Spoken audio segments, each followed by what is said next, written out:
आज की क्लास में मैं आपको अलंकार के बारे में पढ़ाऊंगी। अब अलंकार क्या होते हैं? अलंकार का शाब्दिक अर्थ होता है आभूषण। आभूषण मतलब ज्वेलरी। जैसे एक महिला ज्वेलरी पहन के, आभूषण पहन के और सुंदर दिखाई देती है, ठीक उसी प्रकार जब काव्य में अलंकार का प्रयोग किया जाता है तो काव्य और सुंदर दिखाई देता है। तो अलंकार के दो प्रकार बताए गए हैं। पहला होता है शब्द अलंकार और दूसरा होता है अर्थ अलंकार। तो इस प्रकार से शब्द अलंकार क्या होता है? शब्द अलंकार वह होता है जहाँ शब्दों के द्वारा काव्य में चमत्कार दिखाया जाता है ना। और दूसरा होता है अर्थ अलंकार। अर्थ अलंकार में अर्थ के द्वारा काव्य में चमत्कार दिखाया जाता है। तो इस प्रकार से अलंकार का मतलब क्या होगा कि काव्य को चमत्कार पूर्ण बनाने के लिए अलंकारों का प्रयोग किया जाता है। तो आइए अब हम इनके प्रकार क्रम से समझते हैं। पहला है शब्द अलंकार। तो शब्द अलंकार क्या है? इसके तीन प्रकार होते हैं। पहला होता है अनुप्रास अलंकार, दूसरा होता है यमक अलंकार और तीसरा होता है श्लेष अलंकार। तो इसके हम प्रकार समझते हैं। पहला है अनुप्रास। तो अनु उपसर्ग है और अनु का मतलब होता है बार बार, मतलब एक शब्द जब काव्य में बार बार प्रयोग किया जाता है तो वहां पर कौन सा अलंकार होता है? अनुप्रास अलंकार होता है। जैसे यहाँ हम उदाहरण देखते हैं, सुन सिए सत्य आशीष हमारी। तो यहाँ पर सा 3 बार आया है, सा और सा। तो यहाँ पर कौन सा हो गया? अनुप्रास अलंकार हो गया, क्योंकि एक शब्द बार बार आया है। और हमारा अनुप्रास अलंकार की परिभाषा क्या है? जब एक शब्द बार बार आता है तब वहां पर अनुप्रास अलंकार होता है।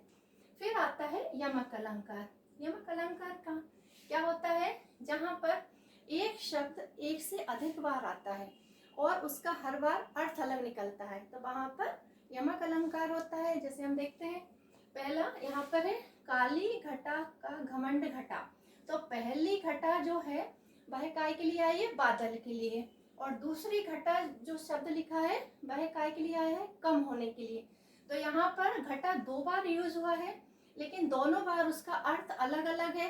पहला बादल के लिए आया है, दूसरा घटा के लिए आया है। इस प्रकार यदि एक शब्द बार बार प्रयोग होता है एक से अधिक बार, तो वहां पर और उसका अर्थ हमेशा अलग अलग निकलता है, तो वहां पर यमक अलंकार होता है। अब आता है श्लेष अलंकार। श्लेष अलंकार का मतलब होता है कि जहां पर एक शब्द एक बार प्रयोग होता है लेकिन उसके अर्थ बहुत सारे निकलते हैं। जैसे हम देखते हैं, यहाँ पर पानी शब्द है, पानी एक शब्द है लेकिन वो हर बार अलग अलग अर्थों में प्रयोग हुआ है।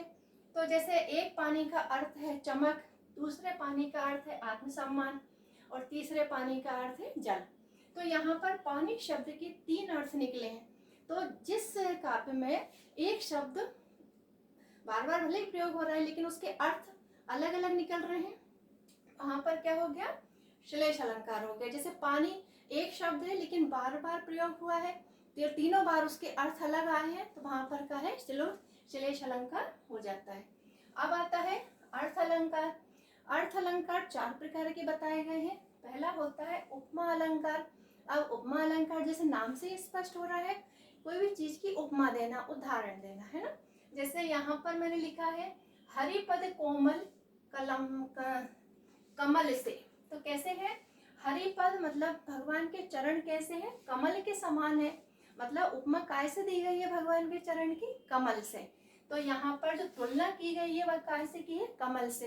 तो यहाँ पर उपमा अलंकार हो गया, है ना। उपमा अलंकार मतलब किसी चीज की उपमा देना। तो यहाँ पर भगवान के चरण की उपमा कमल से दी गई है, इसलिए यहाँ पर उपमा अलंकार हो गया। अब आता है रूपक अलंकार। जैसे उपमा अलंकार में उपमा दी जाती है, लेकिन रूपक अलंकार में क्या होता है? बताया जाता है कि नहीं ये ऐसा है। तो ऐसा जैसे अब गुरुपद चरण सरोज रज। अब यहाँ पर जो उदाहरण लिया है गुरुपद, गुरु के चरण की रज कैसी है? सरोज मतलब होता है कमल, तो कमल के समान है। गुरु के चरण की रज काय के समान है? सरोज मतलब कमल के समान है। तो जहां पर समानता बताई जाती है वहां पर रूपक अलंकार होता है। ठीक है। अब आता है उत्प्रेक्षा अलंकार। उत्प्रेक्षा अलंकार में दोनों मतलब एक चीज है दूसरी उसी के बराबर से आ रही है। जैसे पाहुन जो आए हो गांव में, शहर के मेघ आए बड़े बंठन के सवर के। तो उत्प्रेक्षा अलंकार मतलब उपमेय और उपमान होता है। जैसे एक चीज की समानता दूसरी चीज से कर दी जाती है। जैसे यहाँ पर पाहुन मतलब मेहमान। जब शहर से कोई मेहमान पहली बार गांव में आता है तो वह बहुत बन के आता है और गांव के लोग भी उसको बड़े सम्मान से बहुत आदर से देखते हैं। और उसी प्रकार जब मेघ पहली बार गांव में आते हैं मतलब बारिश, पहली बारिश जब आती है तब लोग उसका बड़ा सम्मान करते हैं। तो उसी प्रकार दोनों की बराबरी की गई है। तो यहाँ पर कौन सा अलंकार हो गया? उत्प्रेक्षा हो गया। उत्प्रेक्षा अलंकार की एक पहचान और होती है, जैसे ज्यों त्यों मानो जानो, इस प्रकार के शब्द भी इस अलंकार में प्रयोग किए जाते हैं। तो इस प्रकार से उत्प्रेक्षा अलंकार है। अब आता है अतिशयोक्ति अलंकार। अतिशयोक्ति अलंकार का मतलब होता है मतलब जरूरत से ज्यादा प्रशंसा कर देना, किसी चीज की बहुत ज्यादा तारीफ कर देना। तो यहाँ पर हम उदाहरण देखते हैं, जैसे यहाँ मैंने लिखा है घोड़ा कैसे उतरे पार, राणा ने सोचा इस पार, तब तक घोड़ा था उस पार।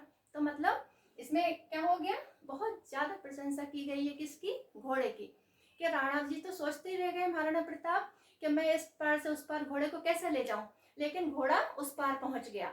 तो इसमें जब अतिशयोक्ति मतलब जरूरत से ज्यादा किसी चीज की प्रशंसा की जाती है वहां पर अतिशयोक्ति अलंकार होता है।